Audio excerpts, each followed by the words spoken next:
Hello everyone. कहानी की शुरुआत में हम एक बहुत सुंदर से लड़के को देखते हैं जिसे एक वेटर कहता है कि ये फैमिली का दामाद बनना एक बहुत बड़ी बात है।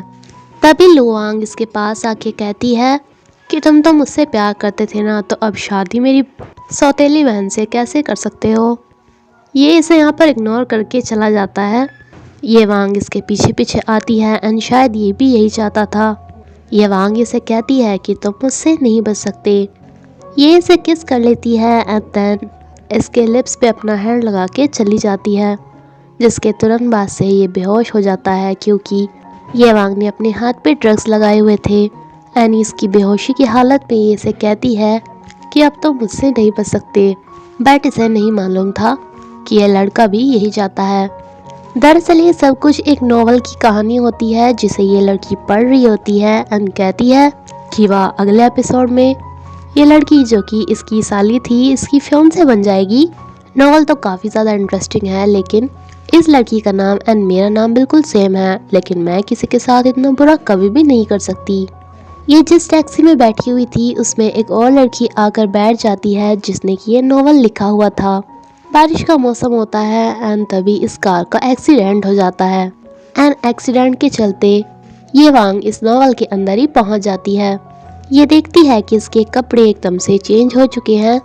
बाहर आके कहती है कि देखो पता नहीं कार में अचानक से क्या हो गया था, लेकिन ये इस लड़के को देखकर हैरान हो जाती है। सोचती है कि क्या मैंने इसे पहले कहीं देखा है, बट ये बहुत ज़्यादा सुंदर है।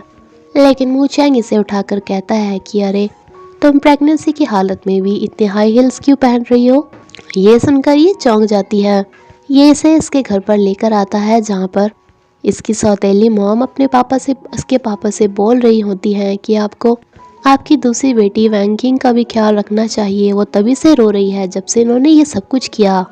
यहाँ कैसे पता चलता है कि ये इसके पापा हैं नॉवल के अंदर एंड ये इसकी सौतेली मॉम। ये दोबारा से उस नॉवल को पढ़ती है जिसमें इसे पता चलता है कि जो सब कुछ इसने तब पढ़ा था उसके बाद का अगला सीन था कि मू चैंग की शादी वैंकिंग के साथ होने जा रही थी, जिसके बारे में ये अगली कॉन्फ्रेंस में अनाउंसमेंट करने वाले थे। लेकिन मू चैंग को पता चलता है कि कंपनी के शेयर्स वैंचिंग के पास नहीं बल्कि ये वांग के पास है। अब इसे लगता है कि ये फालतू में ही वैंचिंग के साथ शादी कर रहा है। वैंचिंग के पापा ये अनाउंसमेंट करने ही वाले थे कि तभी यहाँ पर ये वांग आ जाती है जो सभी को बताते हैं कि ये पापा बनने वाले हैं मेरे बच्चे के। इसे लगा था कि मू चैंग सरप्राइज हो जाएगा, लेकिन मू चैंग भी यही चाहता था, जो इसे कहता है कि मैं अपनी रिस्पॉन्सिबिलिटीज लेने के लिए तैयार हूँ, लेकिन यहाँ पे ड्रामा मत करो। एंड सभी को बताता है कि हाँ हम दोनों शादी करने वाले हैं। तो अब जाके इसे पता चलता है कि किस तरीके से ये वांग जो कि मू चैंग की साली थी उसकी एकदम से फियांसे बन गई। इसे समझ में आ जाता है कि ये नॉवल में है। ये इसे समझाने की कोशिश करती है कि देखो मैं तुम्हारी कोई फियांसे नहीं ना, मैं प्रेग्नेंट हूँ। लेकिन मू चैंग से कहता है कि अब तुम्हें क्या हुआ, तुम यही तो चाहती थी। ये इस रूम से भागना चाहती थी लेकिन भाग नहीं पाती, जबकि कुछ देर बाद मू चैंग इसी रास्ते से आराम से बाहर चला जाता है। ये सोचती है कि शायद इसके लिए कोई सीक्रेट रास्ता होगा, इसलिए बेचारी दीवार में ही अपना सर मार देती है। नेक्स्ट डे जब इसकी आंखें खुलती हैं तो ये सोचती है कि मैं प्रेग्नेंट तो पक्का नहीं होंगी, क्योंकि टाइम ट्रैवलिंग करने की वजह से मैं प्रेग्नेंट थोड़ी ना हो जाऊंगी। तभी इसका असिस्टेंट यहाँ पर आता है जिससे ये प्रेगनेंसी टेस्ट किट मंगवाती है। मुझे इनकी फैमिली में शादी इसलिए करना चाहता था क्योंकि एक तो इनकी फैमिली में शादी करते ही इनका बिजनेस बड़ा हो जाता एंड दूसरा इसे ये वांग के शेयर्स भी मिलने वाले थे। ये अपने असिस्टेंट से पूछता है कि ये बताओ कि ये वांग को कैसे लड़के पसंद है, तो ये बताता है कि मस्कुलर, इसलिए नकली बॉडी लगाकर आ जाता है। देन हम ये वांग की सौतेली बहन यानजिंग को देखते हैं जिसकी मॉम से बोल रही थी कि तुमसे इतना भी काम नहीं हुआ उस लड़के को पटाने का। ये कहती है कि मॉम मैं आपकी जैसी नहीं हूँ, जैसे कि आपने ये वांग के पापा को पटा लिया एंड देन उनसे शादी कर ली। दरअसल इसकी ये मॉम एक्सपेक्ट कर रही होती हैं कि शायद ये प्रेग्नेंट है, इसलिए ये टेस्ट भी करती हैं जिसके हिसाब से सचमुच प्रेग्नेंट थी। लेकिन तभी यहाँ पर आकर ये वांग अपना टेस्ट करने लगती है। ये काफ़ी ज़्यादा घबरा रही थी एंड इस चक्कर में इसकी टेस्ट किट इसकी सौतेली मॉम की टेस्ट किट से चेंज हो जाती है, जिसमें देखकर ये चौंक जाती है कि क्या ये प्रेग्नेंट है। ये यहाँ से भागने का डिसाइड करती है कि जल्दी जल्दी यहाँ से चली जाऊँ वरना मैं मॉम बन जाऊँगी। बट इसके लिए बाहर जाने का कोई भी रास्ता नहीं था। तभी ये अपनी सौतेली बहन को देखती है जिसकी शक्ल बिल्कुल उस लड़की से मिलती थी जिसने कि ये नॉवल लिखा है एंड जिसने इसके साथ कार में बैठी थी। ये सिर्फ देखकर काफ़ी खुश होती है कि ये मेरे साथ कोई तो ऐसी है जो मेरे साथ यहाँ पे आ गई है, लेकिन इसकी सौतेली बहन को ऐसा कुछ भी मालूम नहीं था।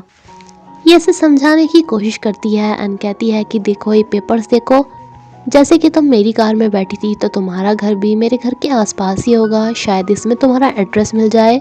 लेकिन इसमें दरअसल वेयांग की प्रेगनेंसी रिपोर्ट थी। तो इसकी सौतेली बहन कहती है कि तुम मेरे सामने शो ऑफ करना चाहती हो क्या? इसमें कोई शो ऑफ करने की बात नहीं है कि तुम शादी से पहले ही मॉम बन गई। लेकिन तभी यहाँ पे म्यू चैंग आ जाता है जैसे कहता है कि क्यों, मेरे बच्चे की मॉम बनना एक बहुत प्राउड वाली बात है एंड अपने मसल्स को शो ऑफ करना स्टार्ट कर देता है जो कि फेक थे। ये बात पर ऐसे ही शो ऑफ किए जा रहा था एंड ये वांग को भी कहता है कि देखो मैं अपने बेबी को, लेकिन इसे काफ़ी ज़्यादा अजीब लग रहा था। ये जब अपनी सौतेली बहन का नाम सुनती है तो इसे पता चलता है कि अच्छा ये तो उस नॉवल की हीरोइन है। ये अपने फियांसे म्यू चैंग को कहती है कि क्यों ना हम तीनों कहीं बाहर घूमने चले। इसे लगा था कि पहले की तरह जब ये इस लड़की के साथ कार में बैठेगी और पहले की तरह अपना फ़ोन चलाएगी तो ये सच में दोबारा से नॉवल से बाहर निकल जाएगी, लेकिन ऐसा नहीं होता। तभी इसे एक जानी पहचानी दीवार मिलती है। ये यांजिंग को भी कहती है कि चलो तुम भी मेरे साथ चलो, तुम्हें यहाँ पर क्या करोगी। लेकिन इसकी बहन इसे छोड़कर चली जाती है। दैन ये सोचती है कि अगर ये इस दीवार से आर पार ना हुई तो इसका फेस इससे टकरा के बहुत ज़्यादा बुरा हो जाएगा। तभी इसे याद आता है एंड ये म्यू चैंग को कहती है कि तुम्हारे मसल तो बहुत ज़्यादा स्ट्रॉन्ग है ना।